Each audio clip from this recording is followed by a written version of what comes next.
Egunon, Jaun Andreok, eskerrik asko etortzeagatik. Buenos días, señoras y señores. Muchas gracias por asistir a este congreso sobre ética y desafío climático, el ejemplo del mundo vegetal ante el reto de la supervivencia, los bosques. Muchas gracias, en primer lugar, a nuestro Lehendakari por su disposición para asistir a la presentación de los congresos de liderazgo ético que organiza la Fundación Clúster de Ética del País Vasco y la Fundación Vital. Gracias por su compromiso con la ética y con los valores éticos que nuestra sociedad va a necesitar poner en práctica ante el inminente desafío que representa el cambio climático. Gracias a las autoridades que están aquí hoy y que son a quienes incumbe la concienciación y las medidas a adoptar en la lucha contra el calentamiento global.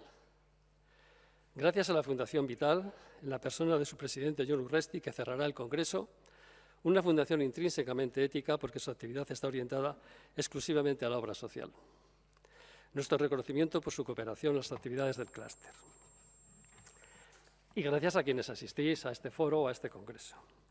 Y muchas gracias a los intervinientes con sus ponencias en el congreso, a su absoluta y altruista contribución a su desarrollo, a su inmenso potencial intelectual, a su sabiduría acreditada y a su disposición ética para aportar ideas y propuestas ante el cambio y el desafío climático.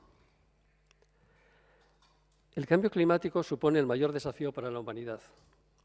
Estamos viviendo una de las pandemias que la ciencia venía anunciando y con dificultad estamos sobreponiéndonos a sus efectos. Sin embargo, con el cambio climático, la especie humana se juega su futuro. El calentamiento global puede llegar a producir a medio plazo lo que se denomina un caos determinista en el planeta. Y el comportamiento humano, objeto de la ética, va a exigir un nivel de actuación en el mundo como nunca se ha planteado en la totalidad de su población. Este congreso se va a centrar desde la biología, desde la filosofía, desde la ética, desde la comunicación y el derecho, en la consideración y la protección de un factor clave, los bosques, en la lucha contra el deterioro del medio ambiente. Desde la biología nos hablarán que el bosque es mucho más que un conjunto de árboles, plantas y animales. Es un ecosistema que proporciona hábitat para miles de especies de flora y fauna. Proporciona bienes y servicios con su gestión de forma responsable para centenares de miles de personas. Mantiene los sistemas ecológicos, regula los flujos hídricos, asegura la protección contra la degradación del suelo. Son un refugio para el espíritu y la cultura. Pero los bosques son vitales para la humanidad ante el cambio climático. Solo ellos, los bosques y las selvas, y los océanos, almacenan y absorben el carbono, del dióxido de carbono, en su biomasa y liberan el oxígeno que respiramos. Un solo árbol de 20 años absorbe el dióxido de carbono de un coche o un automóvil durante un año. Por su destrucción, para tierras de cultivo, por las deforestaciones, por los incendios, por la contaminación, por las urbanizaciones, los bosques están en peligro. Y desde la ética se reflexionará sobre la relación de responsabilidad con la naturaleza que propugnó el filósofo Hans Jonas y que significa una propuesta ética que pasa de limitar la reflexión sobre el comportamiento humano entre personas a ampliarla también ante la naturaleza. Es necesario repensar los bosques y las plantas no solo como objetos para ser protegidos como sujetos, sino como sujetos que deben ser respetados. El mundo vegetal es un ejemplo para nuestra supervivencia. El comportamiento humano debe hacer una reflexión ética ante el deterioro de la biosfera y la alteración de sus ciclos vitales, ante el aumento de la contaminación global en los ecosistemas de los bosques y la fragmentación de los hábitats. Además, los bosques son un modelo de convivencia. Es como si existieran en ellos valores éticos. Su sistema de convivencia, su capacidad de sobrevivir, su ausencia de violencia, lejos de la agresividad animal, y no vamos a decir de la especie humana, su poética de la resistencia, su hospitalidad para la vida en él, pueden ser una referencia para nuestra especie. La responsabilidad moral de la especie humana ante este ecocidio al que estamos asistiendo hace que su protección sea una obligación moral, un imperativo moral. Desde la comunicación se pondrá de manifiesto que cuando se trata de concienciar a las personas, a la totalidad de quienes poblamos este planeta, la comunicación es fundamental. Y el cambio climático, este desastre que vemos venir y para el que no hay vacunas, solo puede ser no ya prevenido, sino combatido por la especie humana si la ciencia y la comunicación actúan conjuntamente. El periodismo es vital para dar testimonio y alertar de la trascendente importancia de los comportamientos éticos ante el deterioro del estado de la Tierra y para la efectiva protección de la naturaleza. Y finalmente, desde el derecho se podrá constatar que, por lo que son, y sobre todo porque contribuyen con su sola persistencia, los árboles y los bosques deben ser considerados un bien común. Su trascendente utilidad pública debe convertir al bosque en titular de derecho de protección. Su relevancia por constituir un bien jurídico protegido es innegable. La Ley de Conservación de la Naturaleza del País Vasco, el derecho civil, el derecho administrativo son las normas medioambientales, con las normas medioambientales, la normativa de los territorios históricos, las normas municipales, deben acrecentar su protección. Y el derecho penal, el Código Penal, debe incorporar su efectiva protección a la destrucción y eliminación de los bosques más allá de los incendios. Nuestro sincero reconocimiento a las y los que nos van a hablar sobre todo ello y sobre las acciones concretas que se pueden proponer. Nuevamente, muchas gracias, eskerrik asko, y tiene la palabra el lehendakari.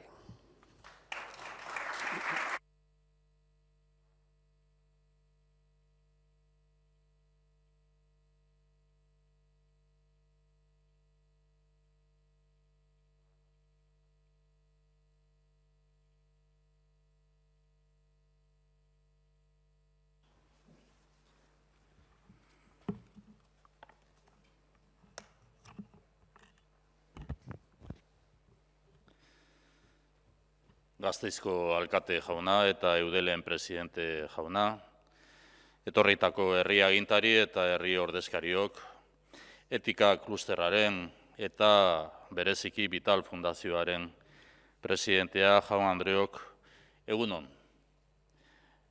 Pandemiaren garai honetan, ikasitako irakasgaien artean gure balioen inguruan hausnartzeak indar handia hartu du.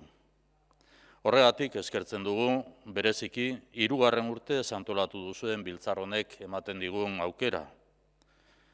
Balioak dira gure bizitzaren, bizitzeko moduaren, eta ondoriozko bizikidetzaren oinarriak, bizi izan ditugun, edo bizi ditugun zailtasunei aurre egiteko dugun euskarria.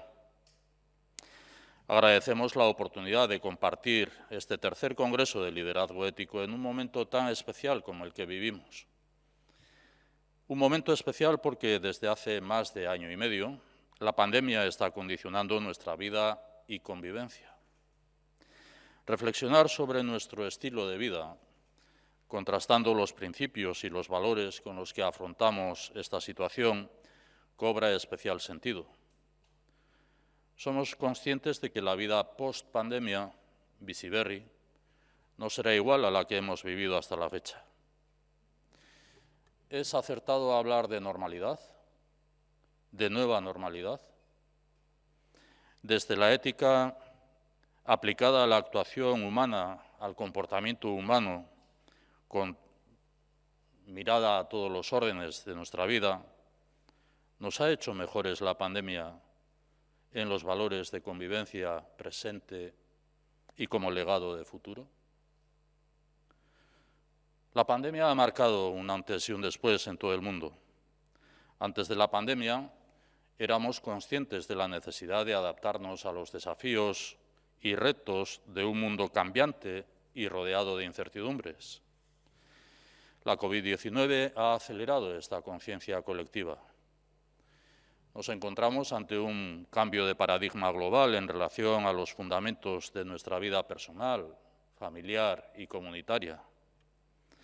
La pandemia ha puesto al descubierto la tensión entre dos pulsiones: el individualismo, materialismo o egoísmo de una sociedad en estado de permanente insatisfacción que solo se mira a sí misma, y el fortalecimiento de la relación personal, familiar, comunitaria, en definitiva, el compromiso de quien se preocupa y ocupa de su entorno con una actitud de solidaridad.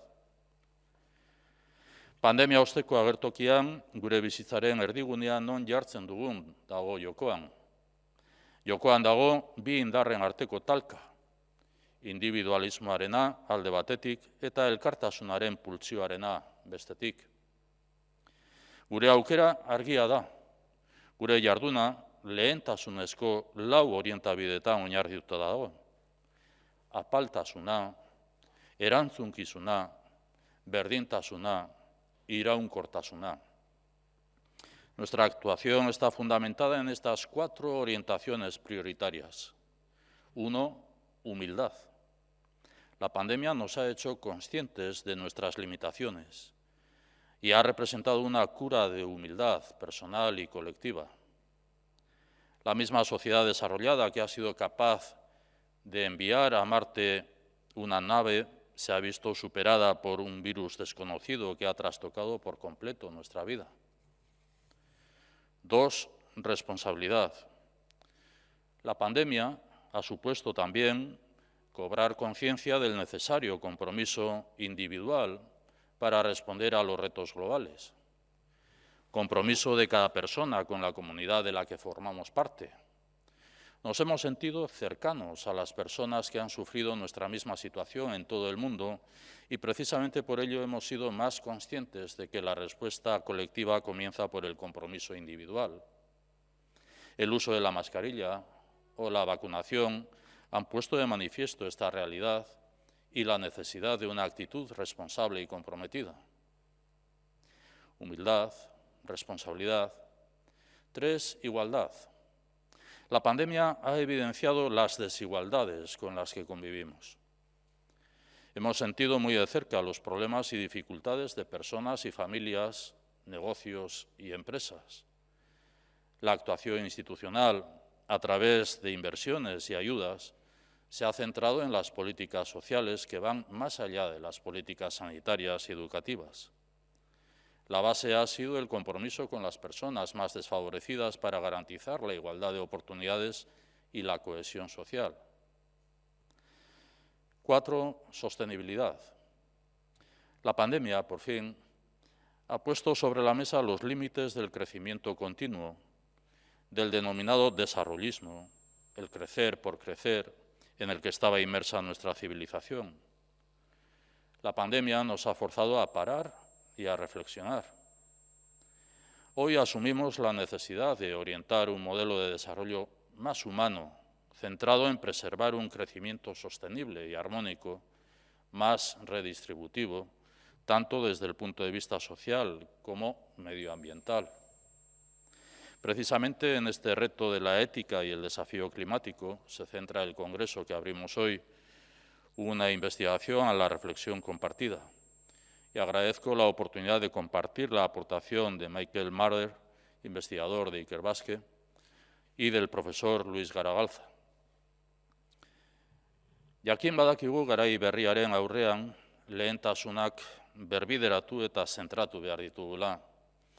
Gizarte eskaerei dagokionez, gure lehentasunak honako hauek dira.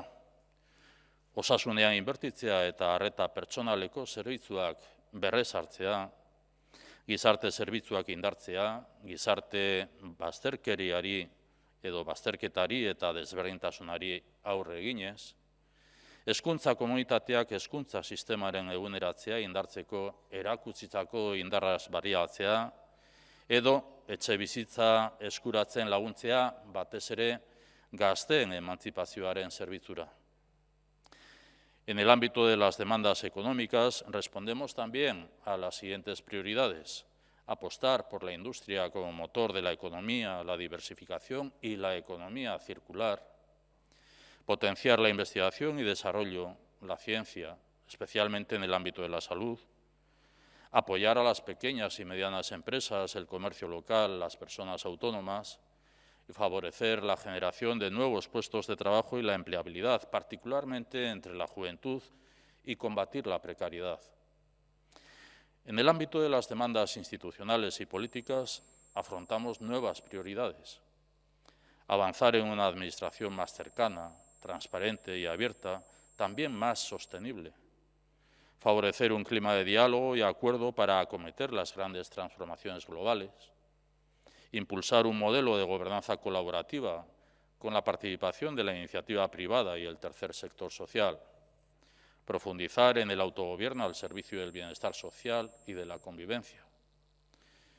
Nuestro camino, alineado con la Agenda 2030 y los Objetivos de Desarrollo Sostenible, se orienta a favorecer y a fortalecer los valores de la solidaridad, la igualdad, la cohesión social, la dignidad de las personas, los derechos humanos y la convivencia. Amaitzera noa. Bizikidetzaren inguruan, Udaberri 2024 plana onartu berri dugu. Hamarkada luzeetan euskal gizarteak indarkeria jasan du. Etapa ilun hori, negu hori atzean utzi behar dugu. Eta orain eredu izan behar dugu bizikidetzaren eraikuntza. Hori da Udaberri planaren xedea. 5 hamarkadatan zehar, etak giza eskubideen urraketarik larriena eta askatasunen aurkako atentaturik zuzenena ezarri zituen Euskadin. Garai berriak erantzunkizunak bere gain hartzea eta eragindako kalte bidegabea aitortzea eskatzen du. Ezinbestekoa da etaren eta bere unibertso politikoaren autokritika hori.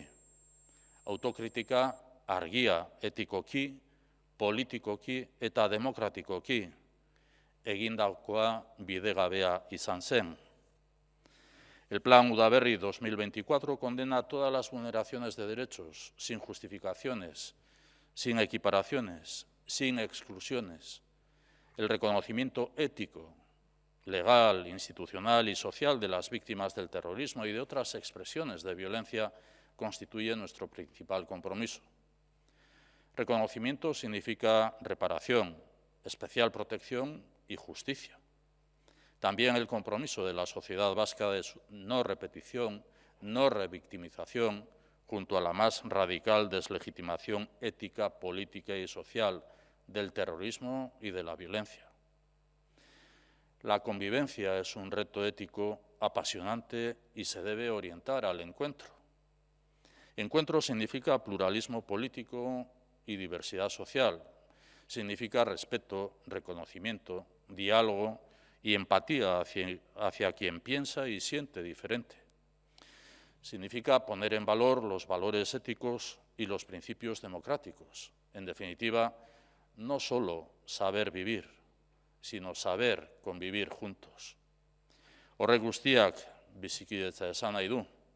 Horregatik guztiagatik eskertzen dugu lidergo etikoari buruzko biltzar hau deitu izana, gogoetarako eta etorkizunerako norabide berri bati ekiteko une aproposa baita. Eskerrik asko guztioi.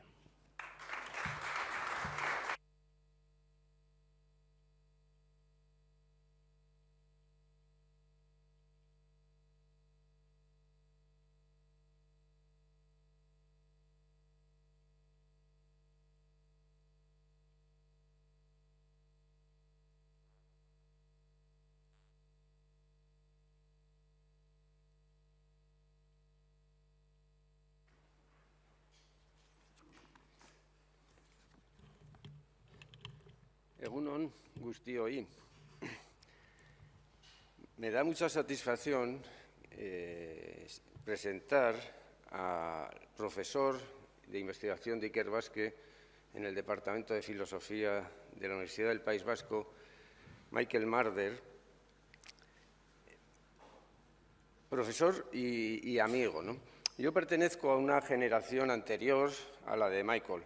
Seguí la pista abierta por Barandiarán, Caro Baroja y Ortiz Osés de una filosofía antropológica que se interesa también por la mitología y reivindica la importancia del símbolo y del modo de ser simbólico del ser humano.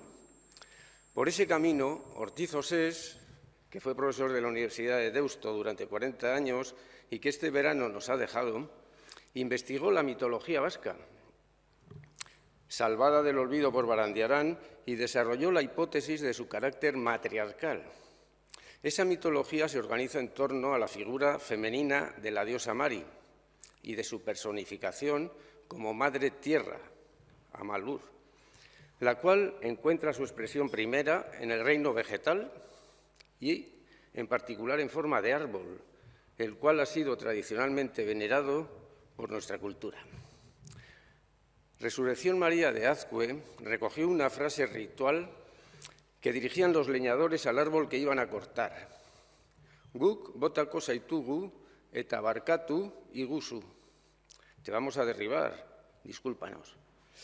Por ello, quizás no haya sido solo una casualidad que Michael Marder, habiendo nacido en Moscú, habiendo vivido en Canadá y habiendo hecho su doctorado en filosofía en Nueva York, haya venido a encontrar cobijo y arraigo como investigador de Ikerbasque en la universidad, en el Departamento de Filosofía en la Universidad del País Vasco, Euskal Herriko Unibertsitatea, para desarrollar desde aquí una filosofía particular que se centra en torno al plant thinking, una filosofía que quiere repensar lo vegetal para poder repensarnos a nosotros mismos y a nuestro mundo. La vida vegetal del bosque nos pide que le apliquemos a ella también nuestra ética, pero nos pide algo más. Nos pide que pongamos en cuestión nuestra concepción de la ética, nuestro prejuicio de que la ética es algo que nos pertenece, algo exclusivo del ser humano, de nuestra conciencia racional, capaz de poner un cierto orden en nuestras vidas, pero también en las de los otros animales y del bosque. Se trataría de repensar la ética desde el bosque y su vida, tomando conciencia de su modo de ser vegetal, repensar humildemente nuestra ética, como una de las ramas de la ética vegetal que articula el gran bosque de la vida, dentro del cual nacimos tanto los animales como los humanos. No se trataría, pues, de limitarnos a tratar éticamente a los animales y a las plantas, sino de reconocer que nuestro ser ético consiste precisamente en asumir y responder a nuestro ser vegetal. Somos éticos en la medida que nos reconocemos en la vida vegetal. Nos revegetalizamos, cosa que no implica dejar de ser humanos, sino más bien continuar con el proceso de humanización interrumpido por el olvido o la represión de nuestro ser vegetal. Basten estas breves palabras para presentar a este joven investigador que tiene ya, sin embargo, una obra amplia y madura que sigue creciendo como plant thinking, y para agradecerle que esté con nosotros, ¿no? Eskerrik asko.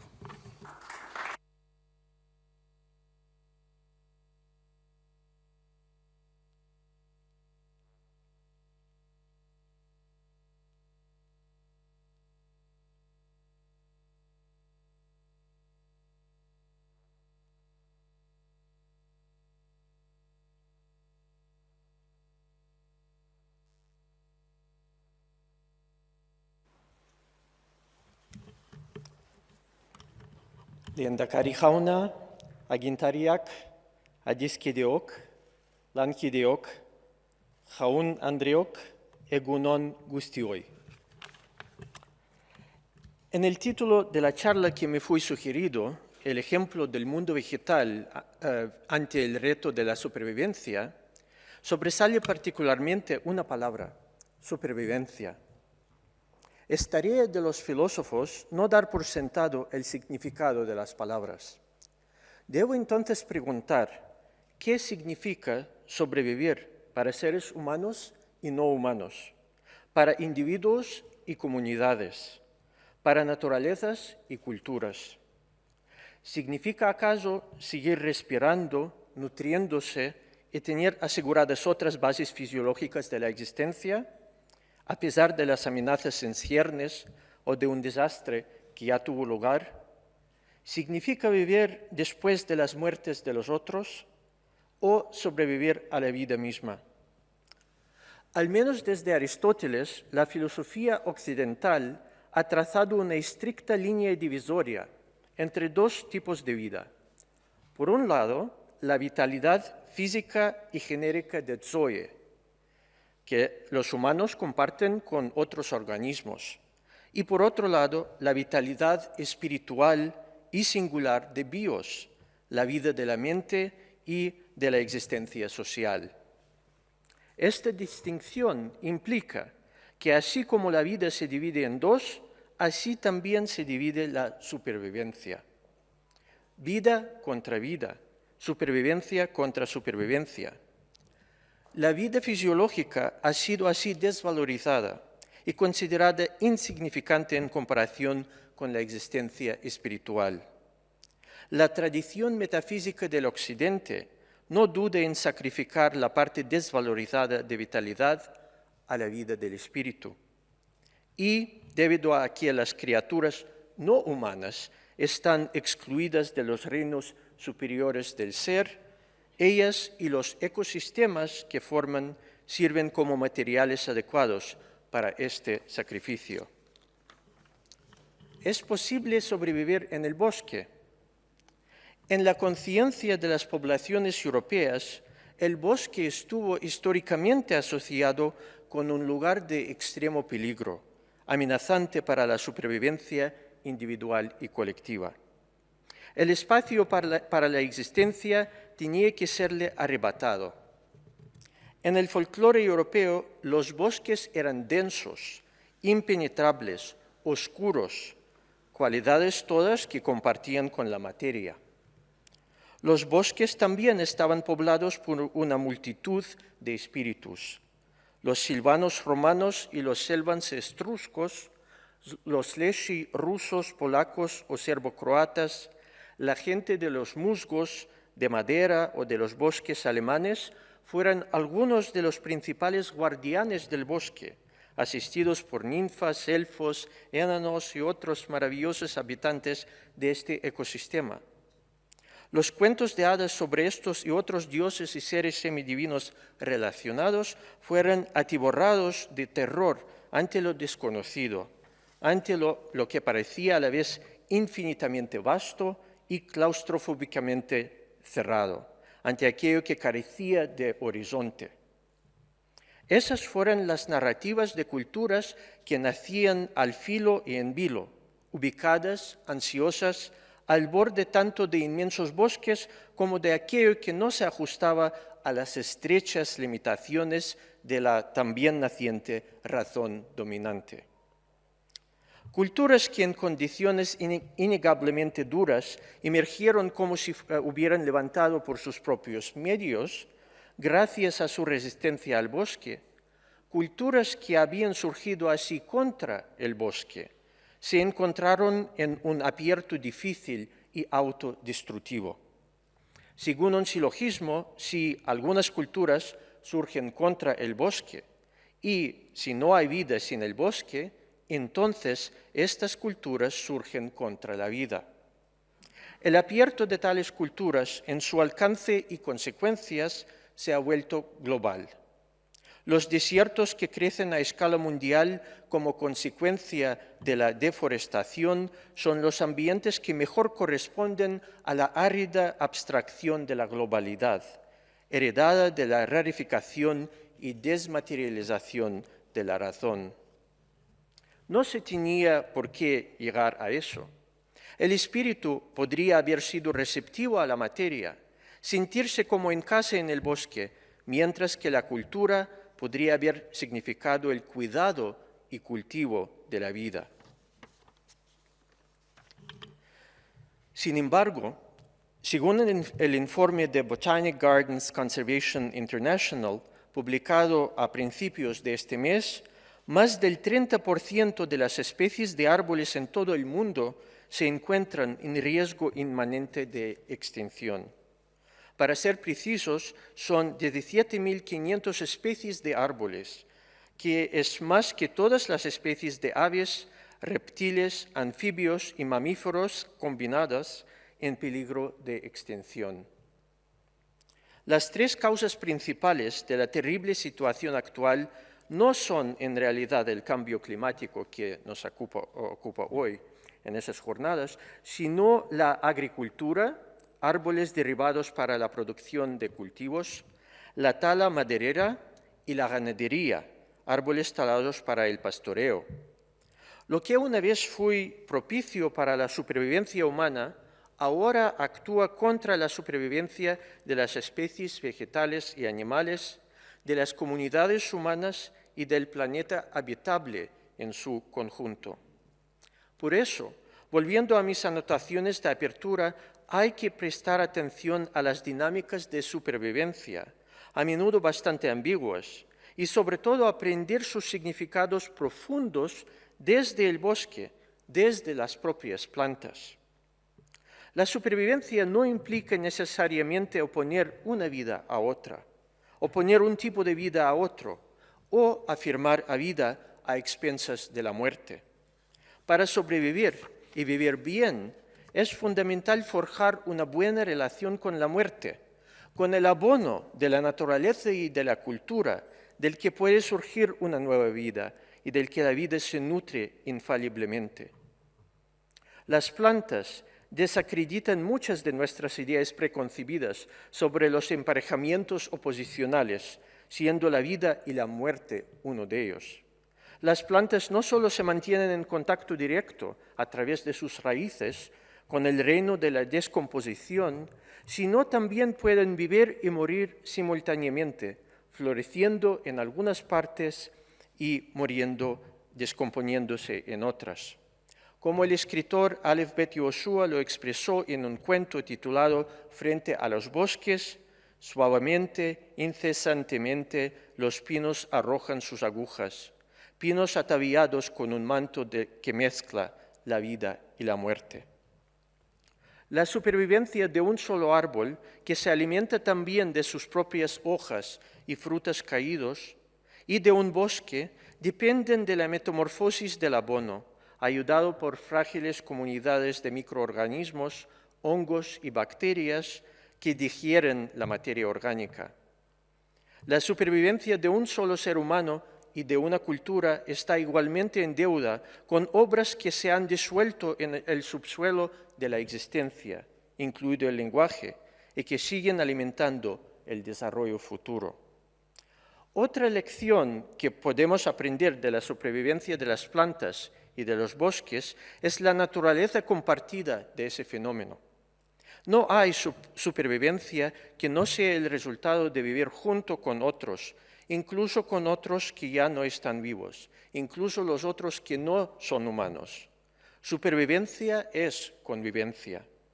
Las plantas sobreviven con otras plantas con las que comparten la tierra o sistemas bioquímicos de comunicación a través de sus raíces, con microorganismos en zonas transicionales del ápice de sus raíces y con la materia orgánica que esos microorganismos contribuyen a descomponer, con animales y humanos que esparcen su material genético a diestra y siniestra.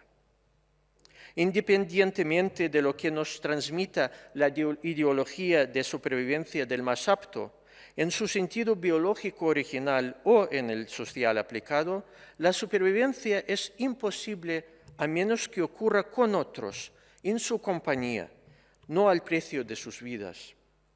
Socavar el bosque no es solo negarnos a nosotros mismos y a otras innumerables especies de plantas y animales la posibilidad de sobrevivir. Es, de la misma manera, dañar la supervivencia de la propia supervivencia, su lógica básica o articulación. La naturaleza comunitaria de la supervivencia, ejemplificada por el bosque, hace que la elección entre los tipos de vida, zoe o bios, biología o cultura-espíritu, sea obsoleta. También se hace obsoleta la preferencia por la ecología o por la economía, preferencia que tradicionalmente se ha basado en esa misma distinción entre tipos de vida. Las economías verdes, necesarias como lo son hoy en día, perderán el sentido si pintan metafóricamente de verde el edificio económico, confinando el cambio al nivel de superficialidad colorida. Una integración profunda de los dos dominios comenzará al darnos cuenta de que economía y ecología orbitan la misma cosa, reflejada en la primera parte común de las dos palabras, eco, del griego oikos, vivienda. Ambos están motivados inicialmente por la preocupación y el cuidado de la vivienda, que es irreductible al medio urbanizado o materiales de construcción que éste requiere y que en cambio incluye en su ámbito más amplio todo el mundo habitable. Los bosques son los pilares de la vivienda, así como una multitud de sus habitantes. Sin ellos no hay ecología ni economía, no hay oikos. No hay, por tanto, tarea más alta que asegurar la supervivencia de ellos. Gracias, Cari Casco.